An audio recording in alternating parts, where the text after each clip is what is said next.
ഉദാഹരണം പറഞ്ഞു കഴിഞ്ഞാല് തെങ്ങ കയറാൻ ഒരാൾ വരുന്നു, നീ തെങ്ങയ്ക്ക് കൊല്ല വേണ്ടി കേട്ടോ, IAS ആവണം. ഇയാൾക്ക് കേട്ടോ, മൊത്തം കേട്ടോ, ഇയാളുടെ ആകെ പഠിത്തം എന്ന് പറഞ്ഞാൽ 4ാം ക്ലാസ്. ഓക്കെ, ഇയാൾക്ക് നമ്മൾ ഇരുത്തി എന്താണ് കോച്ചിങ് കൊടുക്കുന്നു. ഓക്കെ, ഇയാൾ പറയുന്നത് എന്റെ പൊന്നെ എനിക്ക് പഠിക്കാൻ പറ്റത്തില്ല. ഇല്ല, നീ IAS ആയേ പറ്റുള്ളൂ, നീ IAS ആവണം. ഓക്കെ, ഇത്രയും ദിവസം മര്യാദയ്ക്ക് 50 മൂട് തെങ്ങുണ്ടായിരുന്നു. ആ തെങ്ങ് നന്നായിട്ട് കയറി ഇടും എല്ലാം ചെയ്ത് ഈ മനുഷ്യൻ എന്ത് ചെയ്തു? അവസാനം നമ്മൾ ഇട്ടേച്ച് പോയി. എന്നിട്ട് നാട്ടിൽ പോയി പറഞ്ഞെന്ന് അറിയോ? അയാൾക്ക് വട്ടാ. എന്നിട്ട് അയാൾക്ക് വട്ടാന്ന് പറയാൻ കാരണം ഒറ്റ കേസേ ഉള്ളൂ. 4ാം ക്ലാസ് വരെ പഠിപ്പുള്ള അന്നേ പുള്ളി നിർത്തിപ്പോയതാ. 4ാം ക്ലാസ് പാസ്സാകാൻ പറ്റാതെ ഇദ്ദേഹം നിർത്തിപ്പോയതാണ്. അതുകൊണ്ടാണ് തെങ്ങ് കയറാനുള്ള ജോലി എടുത്തത്. ഓക്കെ, ആ മനുഷ്യനെ നമ്മൾ മോട്ടിവേറ്റ് ചെയ്ത് IAS ആവണമെന്ന് പറഞ്ഞാൽ നടക്കുവോ?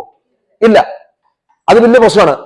അപ്പൊ എപ്പോഴും ഓർക്കുക, തടാകത്തിൽ കുറെ മീനുകളുണ്ടെന്ന് വിചാരിക്കുക, ആ മീനിനെ അവിടെ നീന്താൻ പഠിപ്പിക്കുക. തൊട്ടപ്പുറത്തൊരു വനം ഉണ്ടെന്ന് വിചാരിക്കുക, ആ വനത്തിൽ കുറെ കുരങ്ങന്മാരുണ്ടെന്ന് വിചാരിക്കുക, ആ കുരങ്ങന്മാരെ എന്ത് പഠിപ്പിക്കണം? ഒരു മരത്തിൽ നിന്ന് മറ്റൊരു മരത്തിലേക്ക് ചാടാൻ വേണ്ടി നമ്മൾ പഠിപ്പിക്കണം. കുഴപ്പമില്ല. പക്ഷെ ഈ മീനുകളോട് പറയുകയാണ്, നീ അവിടെ കിടക്കേണ്ടവനല്ല, നീ എവിടെ പോണം?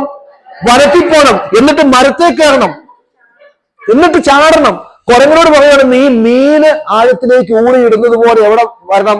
തടാകത്തിൽ വരണം, ഊളിയിട്ട് ആഴങ്ങളിലേക്ക് പോകണം.